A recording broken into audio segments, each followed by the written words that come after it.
Visionaries Global Media, your number one source for podcasting entertainment.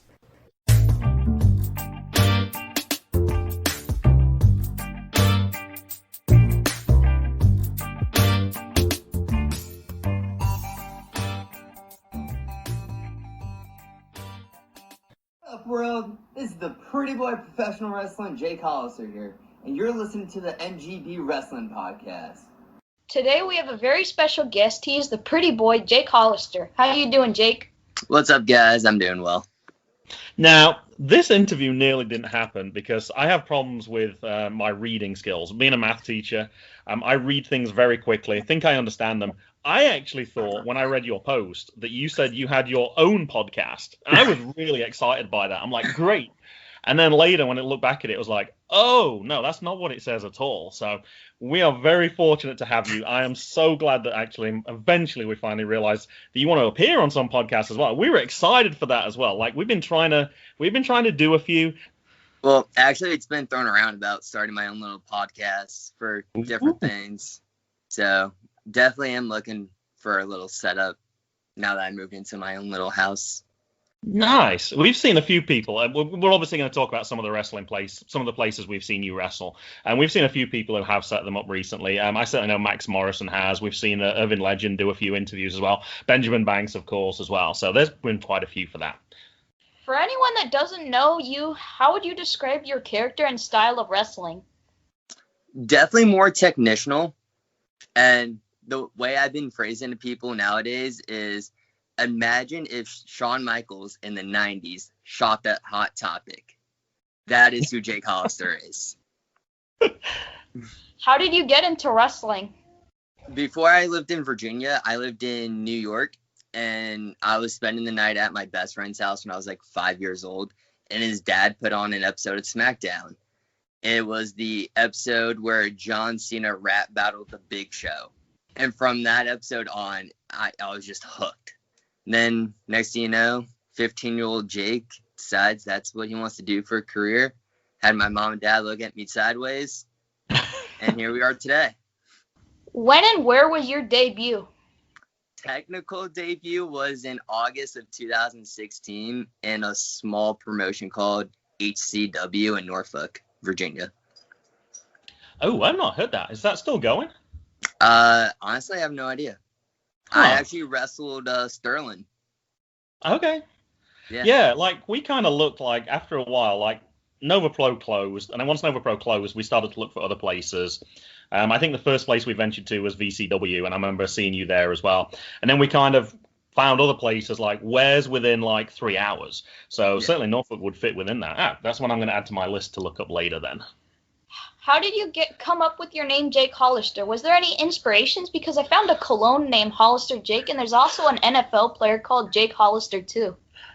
So when I was training, originally one of the trainees at the time said, look, we have another pretty boy here. And then I guess the owner of the place where I trained was Southside Pro Wrestling in Virginia Beach, kind of was talking to me and kind of just threw out the name Jake Hollister because of the store. The store does have inspiration, and it just has a nice ring to it. That makes it so much easier when you've got merch kind of already made, or if you want something with a name on and it's already there. That's got to be a good thing. Yeah. We saw you refereeing a match at Nova Pro, but cannot remember who it was. Do you remember? Okay, I have refereed 2 matches. I don't remember the dates. It was before I was an established wrestler there. It was with Logan and Sage Phillips was one of them. And then I refed, I believe, a fatal 4-way or 5-way with Beau, Suge, and I don't remember the other competitors. Huh. And that's not the one we were thinking of either. It came about, I actually thought there was one with Cabana Mandan, but I could not find it. And the reason we thought that was, we were talking about one of his matches, his first matches at Nova Pro, and it was over in like 2 minutes, or it was over really short. And he was kind of upset. And then they invited him for the afternoon show, and he wrestled again. And I was thinking it was that one, because as we watched it, we were like, oh, look, there's Jake. It definitely wasn't Logan, because we haven't interviewed Logan, and it was none of those other. So I'm wondering if there's a third match out there somewhere then as well that neither of us remember, because that does not sound familiar. Because you don't even remember Sugar Dunkerton. No, I don't. Yeah, that was really early on when we started going there. I think Cabana Dan and I did the same sink or swim show together, though. You did, and we come into that one in a second. Yeah, no, that was definitely that. So is that kind of like the is that like the learning curve? Like as you're starting up, like we've seen people who start like ringside, then they possibly might get into the ring, like you did for that to ref, and then actually get into the ring. Is that kind of like the progression? So typically when I first started out wrestling, I was kind of told, go to shows, bring your gear, but help where help is needed. And that night they just needed a referee, and I had a referee shirt in my bag just in case. That sounds pretty sensible to do that. Now, yeah, as far as we can tell, then that is your Nova Pro debut. Then March 2018, sink or swim. You with Beau Crockett, and you were facing Los Chicanos. Is that right? That is correct. Now, the one thing I really liked about that, now we've gone back to that sink or swim show, I don't know how many times. It seems like everybody we interview was on that show. I think somebody joked there's like 50 people on that show. The thing that I really liked that I totally missed, and having rewatched this just for your interview, is you went for the Dirty Dancing move, and Beau just stepped to the side. Now, we didn't recognize that from the early shows at all, because that was, I forgot his name, Innocent Isaiah. Oh, yeah. Trying to think of his last name. Because that was one of their famed moves, that Innocent Isaiah would kind of get lifted up into the air. I thought that was really, for a debut match, the fact that you paid attention to something that was specific for Nova Pro fans, it didn't mean anything to us at that time because we'd only been there for a few times. What else do you remember from your debut? I was actually looking through pictures, like through my phone, scrolling through, and I found the pictures from that match. I believe the original plan was for me to actually wrestle Beau. Oh, and not okay. tag with him. But when we got to the show, there was just so many people. That show was so long anyway. They could not have got another match in there. Yeah, no. So they kind of thrown us in as a tag team. And luckily, I trained with Beau. Like, we've been around the same places for a long time. So the chemistry was already there. And I remember getting dropped on my head. I do remember that. Going for a crossbody, and then next thing you know, got dropped on my head. But so in some ways, then your part, and that's one of the questions I know Mason wants to ask at some point. Your partnership with Beau, then, that was kind of just by chance, then. Yeah. Huh. Like, we've ridden together to shows. Like, before I started wrestling at Nova, I rode with him. I worked his merch table. So there's already a bond there. And we already worked together. Well, not together as a tag, but worked at New together. Mm-hmm. So it kind of made sense, but it was all by chance. Huh. Now, also around that time as well, I was looking through different matches. I saw that you'd also tagged with Urban Legend as well. I think that must have been at VCW because it was against Noise Pollution. And I was trying to look through to see what other tag teams there were. I think I only tagged with Urban twice, and both times is against Noise Pollution at VCW. Okay. Which tag team do you associate yourself with most? It depends. I feel like if I'm with Franco just chilling, we're more like Triple H and Shawn Michaels. Because we're just being degenerates, so. And I'm going to say, you don't always know, because obviously at Nova, it was a thing. You and Beau were a thing, but we don't get to see you everywhere. Like, we go to VCW very occasionally, and we'll sometimes watch it on, like, Power Slam TV or something like that. But we don't know for other organizations. As far as we can, you could be wrestling with somebody at 5 different other organizations, and we just don't know. So we were kind of curious to see if there was anyone other that you sort of regularly, well, perhaps not even regularly, sometimes tag with, I guess. Not really. Beau, and I guess the 2 times I tagged with Irvin was kind of it for tag matches. Okay. So would you consider yourself then a tag team wrestler or a singles wrestler right now? Definitely a singles wrestler. Okay, and that was kind of what we were thinking, because we hadn't actually seen that side. We've seen you more in tag team matches, which is why we were kind of curious with that one. Now, we started going through the card, and actually, as I started looking through your matches at Nova Pro, I was like, we already asked Beau this. We already asked Beau. So there are a few specific things that we do want to ask you, though. The Old Dominion Rumble, I think that would have been perhaps your first appearance as just you, rather than necessarily tagged with Beau. You were eliminated first. For me, the most significant Jake Hollister moment at Nova Pro, Commonwealth Cup, day 2, probably one of the shortest matches. I actually wrote down the time, Mason, so you can see it. 3 minutes and 40 seconds. So not a very long match at all, but it stuck in my head. The stunner from Aspen Rose. To me, that's the Jake Hollister moment. That's something I think you sold in another match. I was watching one other match, and I was like, oh, when you get stunned, it looks absolutely fantastic. You can give a Rock a run for his money with things like that. What's your main memory from Nova Pro? Honestly, I was it was my elbow. Like, I know I got hurt in 2018, so I wasn't really at Nova wrestling for that long before that. So most of my memories and stuff is just me being on the sidelines, which sucks, but stuff happens, man. Oh, absolutely. We saw like the main attraction changed a few times, because Paul Jourdain came in as well at one point. So there was a few things going on that. The very last show was interesting, though. We didn't actually review that show. We'd reviewed every other show, and we said for this one, we're just going to go and watch as fans, and then we're not going to take any notes. And we did a review, but we did it from the top of our head, so we'd missed stuff.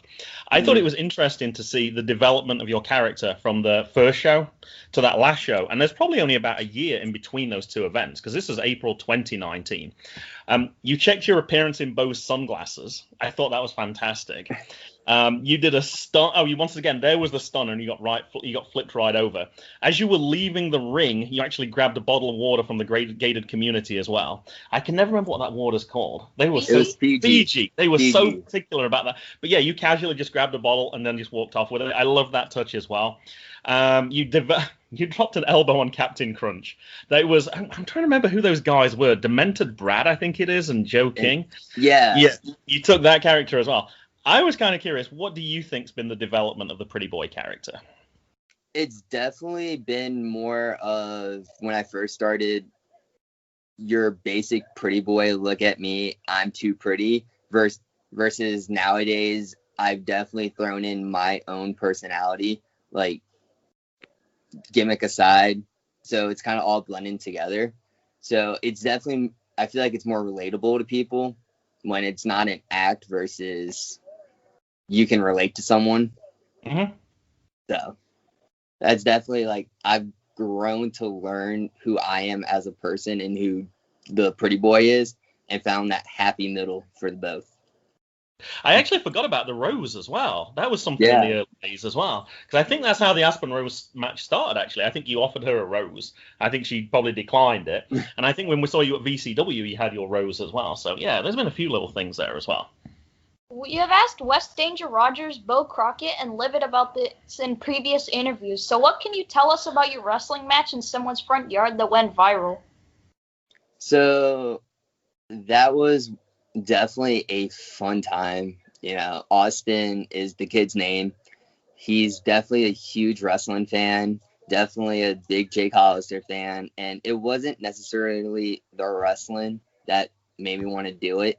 It was the sheer smile of this kid when he realized that his local heroes showed up to his house.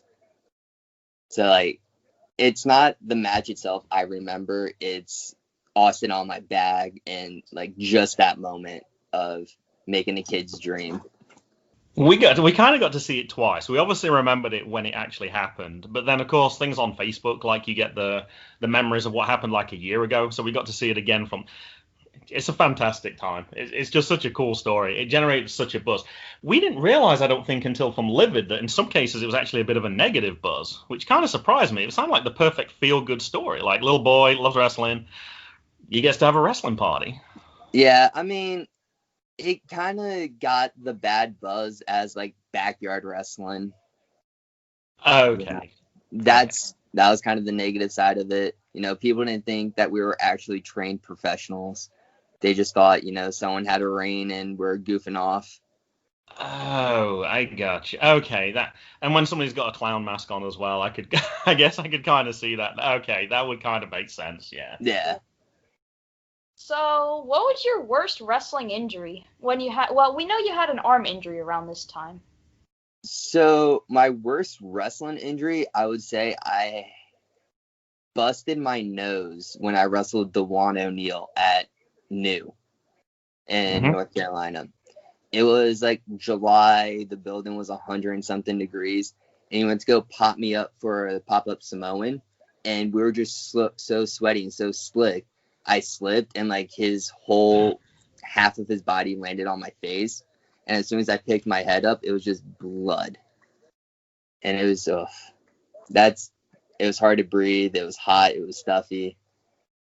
Because my elbow injury wasn't even wrestling related. So. Oh. Yeah. We didn't realize that. I'm trying to remember. I think it was. I know we definitely saw you at Infinite Pro. Yeah. Because we took a trip up because we knew Benjamin was going to be up there in the Golden Pinky Society. And yeah, I remember it was because you were ringside. You couldn't actually. That was the cool thing though as well. Even when you couldn't wrestle, you could still play an impactful part on a match. Like just being ringside, you can still heckle the crowd. You can still interfere in matches in some way. You can still play a part. I think that's cool when you're able to do that because that's got to be one of the worst things as a wrestler, not being able to wrestle, but still being able to actually be in the scene, play a meaningful part in matches.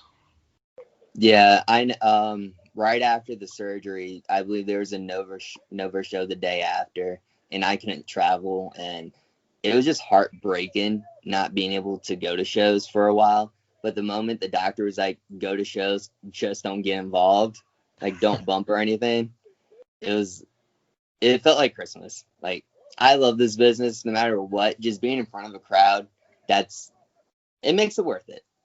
Mm-hmm. Now, I think we possibly know the answer to this one now, Mason, but go ahead. We saw a picture from J. Lee Photography with you and Franco. Are you tagging now? We are not tagging. We are just, I guess, best friends in a way. We travel a lot together, and we're on a lot of same shows. So it was just us kind of goofing off at the same time. Figured give the fans something to talk about, stir up the pot. Yeah, I would say Jay Lee does some great photographs, and when we saw that one, was like, oh, I didn't know they were tagging right. And then, because of course, there's no real wrestling really going on in Virginia right now at all, so we just simply didn't know. Now, we kind of actually came into Franco because of actually that Infinite Pro show. We went up there, we didn't really know. All we saw was, actually, you didn't go to that show. No. That was Jackson and I that went to that show. You had baseball practice. I literally saw 3 hours before. We had no plans. Benjamin Banks is appearing in Delaware. Quick check, 2 hours away. I'm like, sure, why not? Let's go up there. I love Infinite Pro. That's a show that we don't. It's strange that it's in a totally different state, but it's actually quicker to get to than VCW in the end. And yeah, we didn't know the people. I think I saw Jimmy Hart was going to be there, so I was kind of excited by that. Chris Masters was going to be there, who we remember from Impact Wrestling when we used to watch that as well. And it just turned out to be a really fun show. Never heard of Franco at all at that time.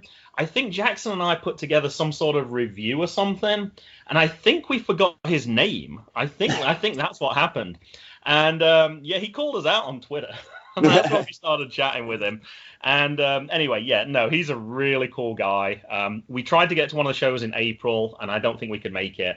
And we must have gone to the show then before you had your nose injury then, because it was June. It was the summer holidays last year, and he said, I'm facing Ethan Page. I was like, well, that's it. I was like, we're traveling down to North Carolina then. I was like, we got a road trip going on here. I used to live in North Carolina and hadn't been back in about 10 years. So, yeah, I remember traveling back for that. But, yeah, Franco's a cool guy. I think we have a few more things about Franco. I saw on Facebook, it looked like you had a couple of interesting trips with Franco in November. Yeah. Is there anything you can share about that at all? So, Franco and we went to a few places in North Carolina and Tennessee. We've been to School of Morton, and then we went to Titan Wrestling in Lumberton, North Carolina. And the most, I guess, interesting thing is It was the trip to Titan Wrestling. We accidentally ran over some random road debris and ended up getting a blowout. So we were on the side of the road for maybe an hour waiting for this tow truck.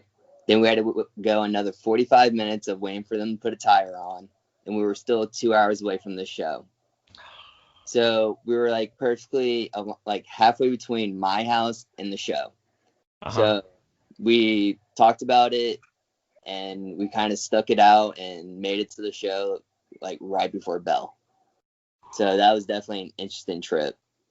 He seems to have a lot of incidents when he's traveling, because when we went and watched Ethan Page's vlog, and he was talking about that trip down to NEW, and I think they talked about a fire, and we thought originally it meant that Franco had a fire in his car, but I think it was just he seems to know how to hit the trouble, that's for sure.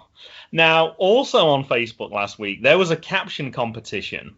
Now, it was you and two were sitting next to each other. Franco pretty much looked like he had his head in his hands. I don't think the competition's going on anymore. The competition was basically come up with a caption for this scene. What was actually said? That was at a fusion show in South Boston, Virginia. And it was honestly just us two in the back, just talking. Nothing about wrestling. Okay. It was just a talk. Because me and him rode to that show together from my house, and it was just right time, right picture. Okay, just one of those things at that moment in time. But I don't think you've actually seen that picture. I think you prepared your questions, and then I always kind of work around what you haven't asked that I kind of want to ask at the same time. So I think I filled that in without showing you. So I'll show you that one. Now, we know that you're visiting England in 2021, or plans to visit England in 2021. I think it's March. Yes. I know Franco did that last year, or probably 2 years ago now, actually. It must have been 2 years ago. 2019, I know he went to Blackpool, England, and a few other places. I know we talked about that. Can you tell us a little bit more about that trip? Right now, I know I think it's is it Tidal Wrestling in Leeds? I think that's as much as I know so far. Pretty much everything's been playing by ear because of COVID and country shutting down and everything.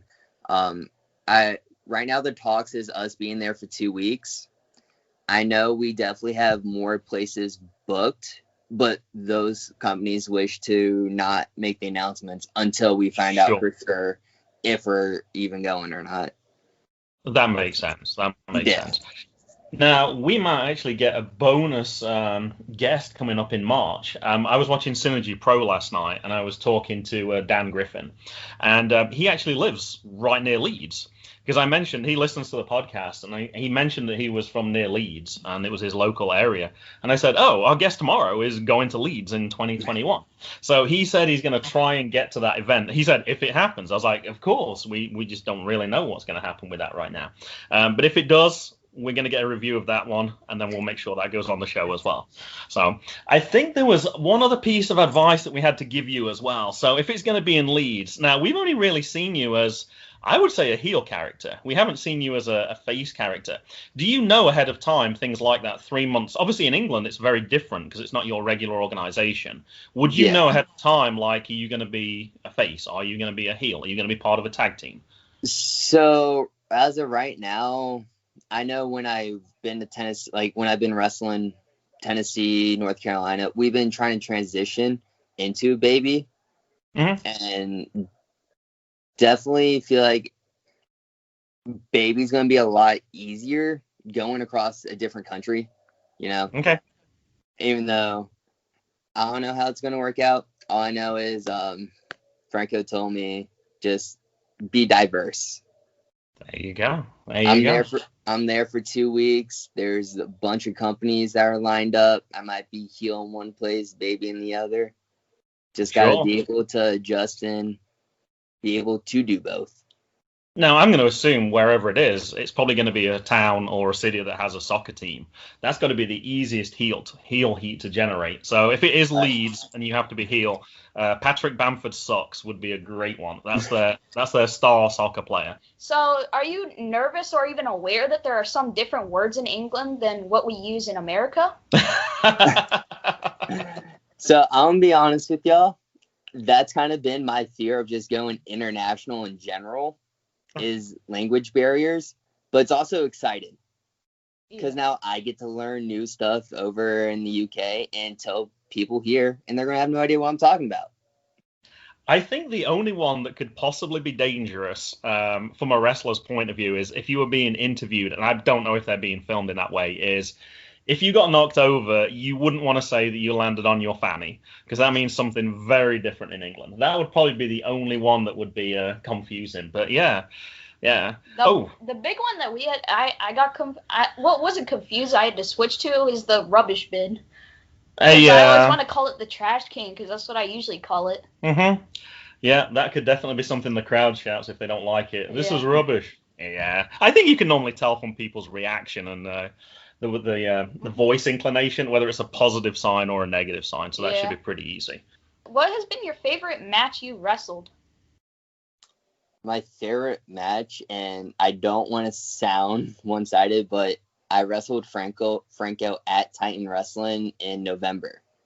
It was definitely a fun match to do. It was a lot of back and forth, me getting thrown around, me kicking him in the face.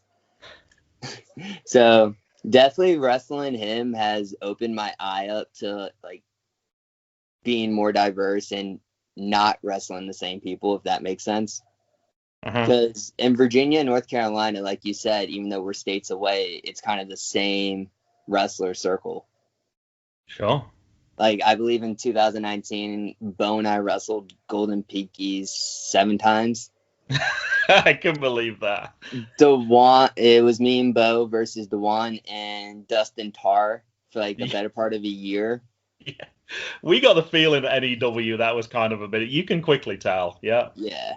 And just learning from Franco, who has been places like OVW, Impact, over in Japan, England, like all over. Just learning from him is definitely one of the best things that has happened to me, honestly. I can totally believe that in the fact that I obviously see what he puts on Facebook as well. And some of the things that messages he will put out. And even just as a fan, it would be like, oh, I would never even think about that. Like, I think one that sticks out for me is you don't ask the question, what time is my match? You ask the question, what time do you need me there to, like, set up the ring? Mm-hmm. Like, you take part of everything. Like, you're not just there as a wrestler itself. You're there for the whole thing. The fact that, I'm sure Franco would do this as well, but the fact that you probably introduce yourself to everybody, like the crew, the commentators, the people who work backstage that you don't even know. So, yeah, I could imagine that Franco would be a perfect person who you just want to soak up information from. Oh, yeah, he is. And I'm definitely, like, blessed and happy to be able to go to the UK with him and travel with him on the road and hopefully get me to where he is. If you could wrestle against anyone or tag with anyone, who would that wrestler be? I've always wanted to wrestle Shawn Michaels. But you know, he's getting a little old, so maybe I'll just keep that in 2K. Do you have any strange food combinations that you eat? Okay, so I was at Wawa with my girlfriend, and I got a bag of Funyuns, right?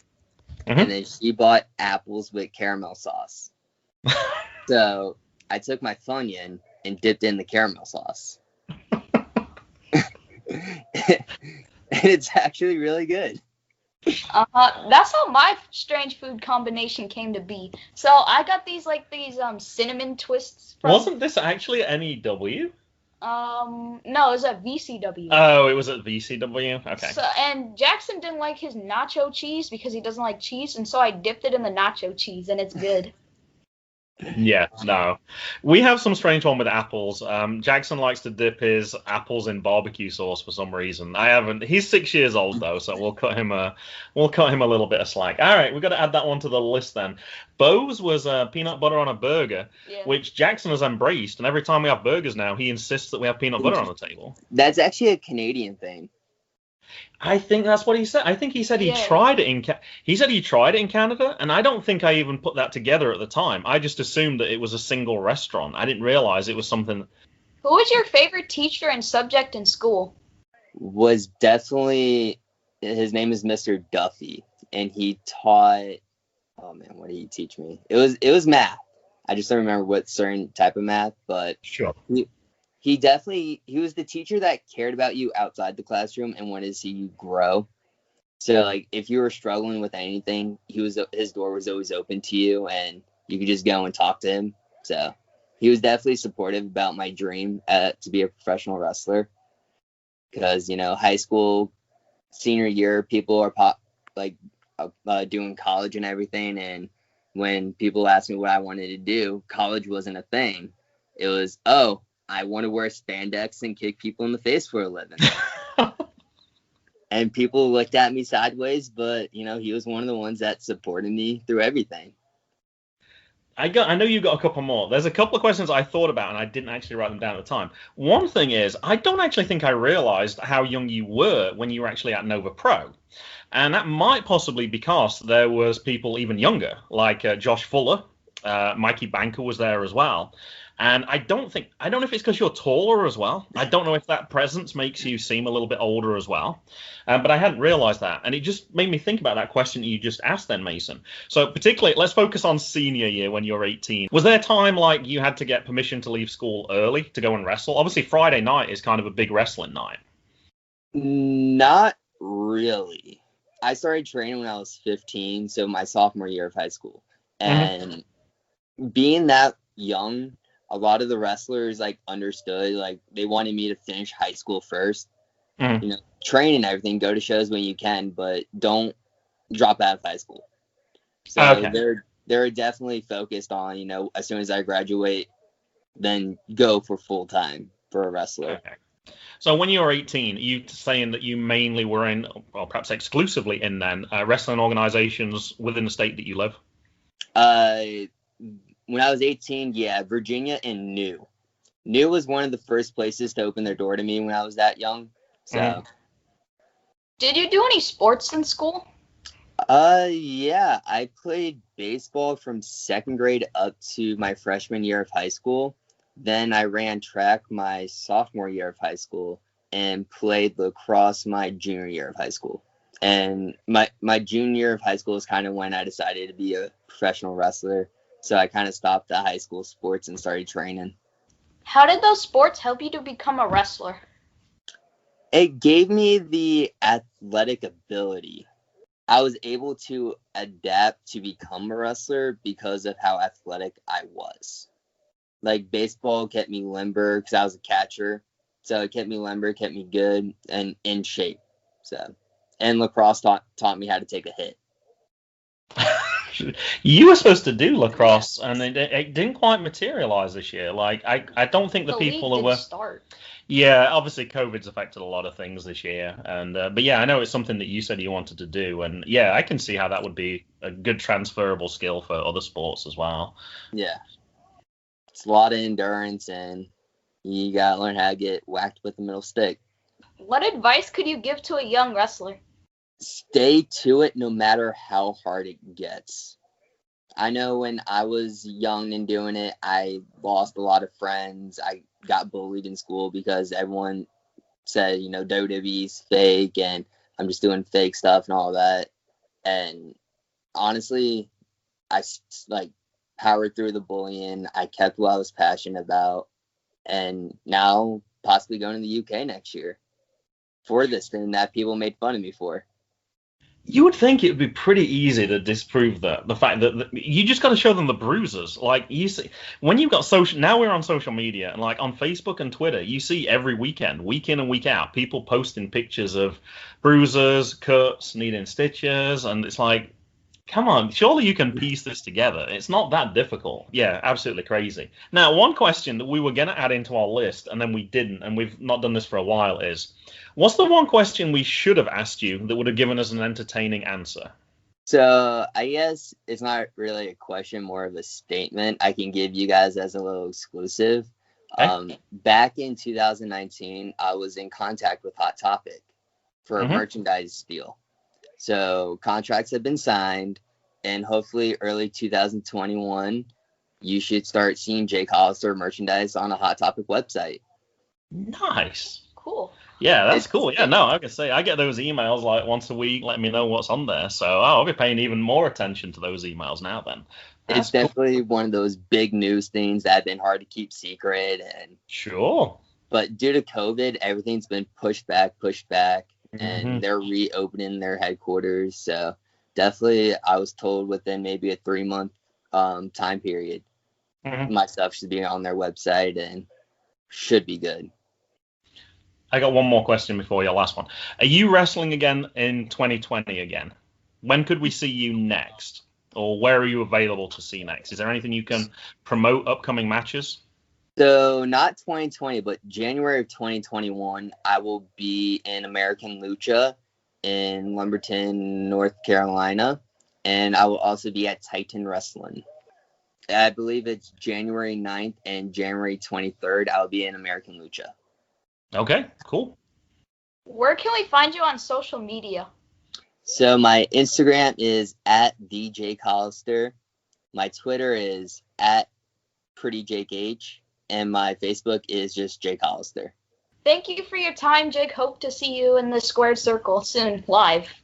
All right. Thank you for having me, guys. It was a blast. It's goodbye from me. And it's goodbye from me. And it's goodbye from them. Goodbye.